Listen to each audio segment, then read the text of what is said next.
Assalamualaikum warahmatullahi wabarakatuh. Pada video kedua ini kita melanjutkan tentang kalam yang kemarin. Jadi setelah kemarin itu kita tahu bahwa kalam itu adalah al-lafdul murakabul mufidu bil wada'i. Jadi kalam adalah lafadz yang tersusun, yang berfaedah dan berbahasa Arab. Kita harus memecahkan teka-teki selanjutnya bahwa berfaedah itu apa maksudnya, mufid itu apa. Dan ternyata mufid itu adalah susunan kalimatnya itu kalau tidak jumlah fi'liyah ya jumlah ismiyah. Artinya susunan yang sudah disepakati saling dipahami gitu. Nah, jumlah fi'liyah itu apa? Jumlah fi'liyah itu di bahasa kita adalah kalimat verbal. Jadi ini adalah susunan kalimat verbal, kalimat yang ada kata kerjanya kalau dalam bahasa Indonesia. Kemudian ada jumlah ismiyah. Jumlah ismiyah adalah kalimat nominal. Kalimat yang tidak ada kata kerjanya atau predikatnya bukan berupa kata kerja. Nah, sekarang kalau dalam bahasa Arab jumlah fi'liyah itu adalah susunan kalimat atau jumlah ini kalimat ya, yang diawali oleh fi'il. Sedangkan jumlah ismiyah adalah susunan kalimat yang diawali oleh isim ini. Dari sini kita berarti punya teka-teki baru, yaitu apa itu fi'il, apa itu isim, dan ini akan kita pelajari di video kali ini. Langsung saja, ada 3 jenis kalimat. Makanya di kitab Jurumiyah itu wa aksamuhu salah satun ismun wa fi'lun wa harfun jali makna. Jadi jenis kalimat itu yang pertama ada isim, kemudian fi'il, kemudian huruf. Gini. Jadi apa sih isim, fi'il, huruf? Ini kalau dalam bahasa Inggris itu semacam pelajaran part of speech. Saya hapus dulu ya yang atas.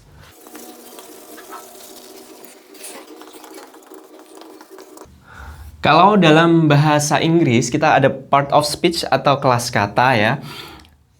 Misalkan I ini adalah pronoun. Kata ganti, misalkan book, ini adalah noun. Dalam bahasa Arab, semua kata dalam bahasa Arab itu, kelas katanya terbagi menjadi 3, isim, fi'il, dan huruf. Secara gampang pengertiannya itu kalau isim, ini adalah kata benda.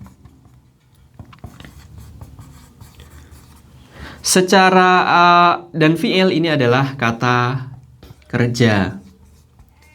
Nah, huruf ini selain kata benda dan kata kerja. Selain keduanya.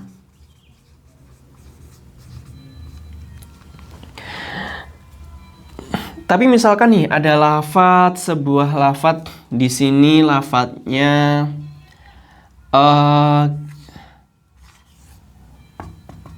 kitabun gitu. Kutubun, kitabun misalkan gini. Bukan. Saya bilang kataba. Kataba begini.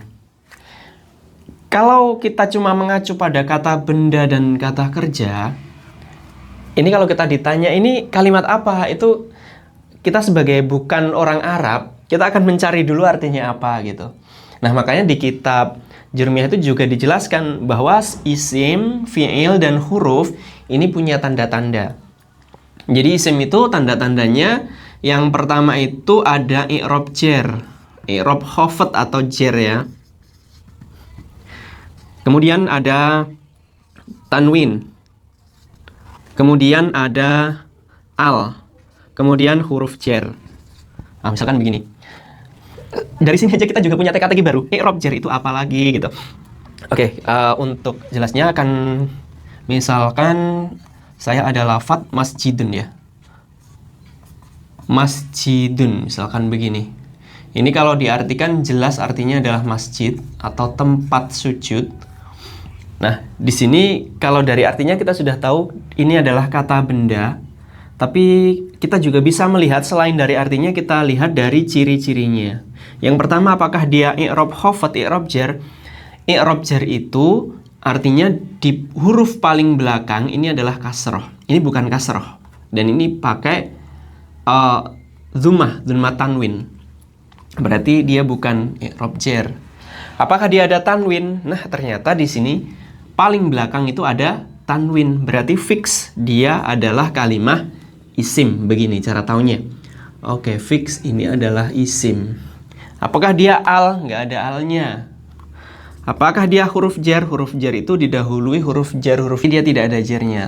Jika ada salah satu tanda saja di sebuah kata dalam bahasa Arab, maka kita bisa langsung klaim bahwa ini adalah kalimat isim. Bahwa ini adalah kalimat isim, dia kata benda. Jadi kita tidak melulu mengacu pada arti. Kalau kita mengacu pada arti, itu adalah cara kita sebagai orang yang bukan orang Arab gitu.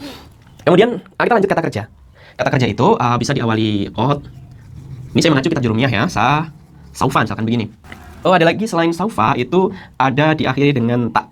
Tak sakinah, tak yang mati di akhir kata. Contohnya adalah katabat, misalkan ini. Katabat. Nah. Jadi, apakah ini diawali qad? Tidak. Apakah ini diawali sa? Tidak. Apakah diawali saufa? Tidak. Apakah ada tak taknis di akhirnya? Ada tak yang mati, katabat, berarti fix dia adalah kalimat fi'il.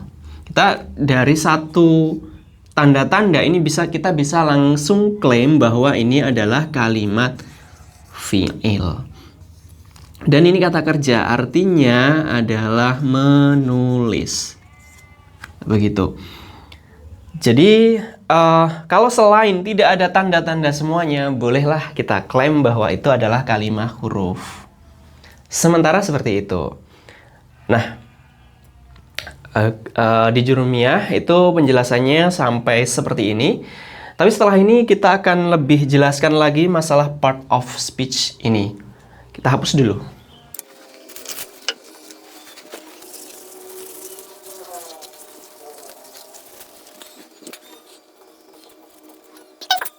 Dalam bahasa Arab yang pertama tadi ada isim.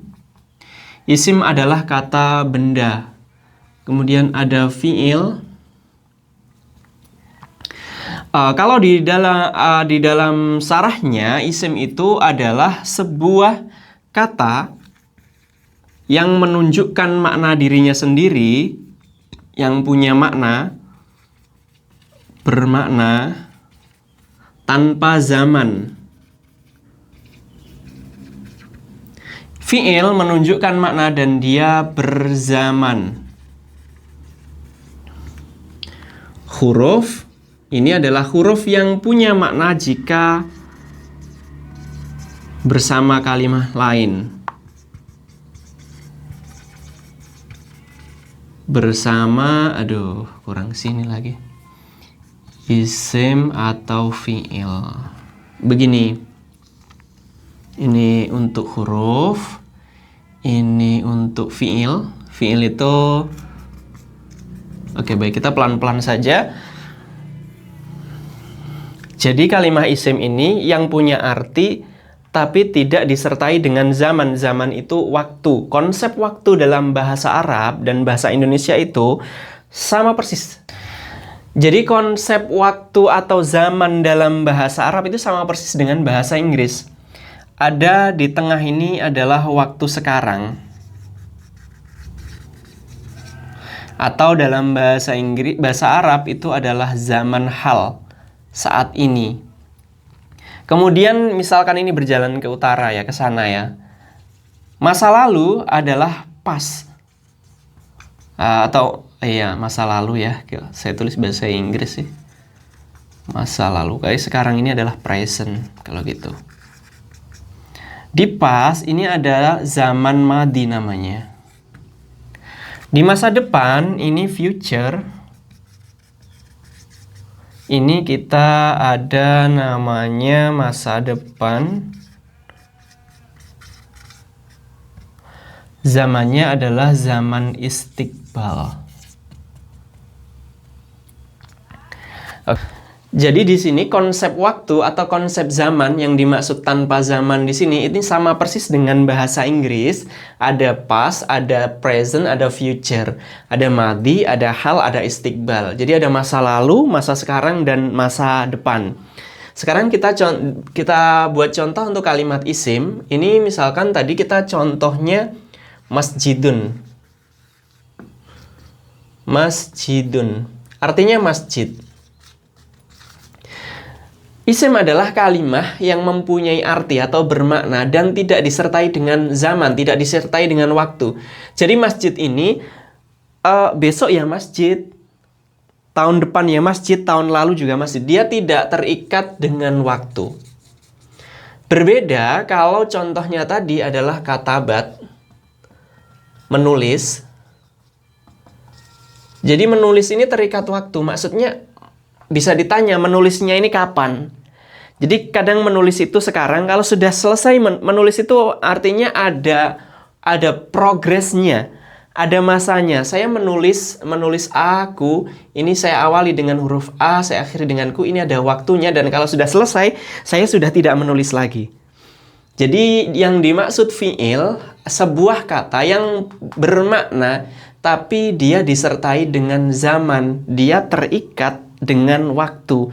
Itu sama dengan pengertian kata kerja dalam bahasa Inggris maupun dalam bahasa Arab, bahasa kita, bahasa Indonesia, maaf. Menulis.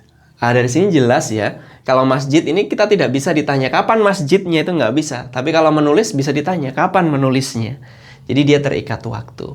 Kemudian kalau kalimat huruf ini hanya punya makna jika bersama isim atau fi'il gitu. Jadi dia tidak bisa berdiri sendiri kalimat huruf. Sepertinya cukup ya dari sini. Kemudian apa lagi? Oke, insya Allah cukup ini dulu. Insya Allah kita bahas di video berikutnya. Isim atau fi'il lebih terperinci di video terpisah. Oke, cukup. Jika ada pertanyaan bisa di kolom komentar. Terima kasih banyak. Assalamualaikum warahmatullahi wabarakatuh.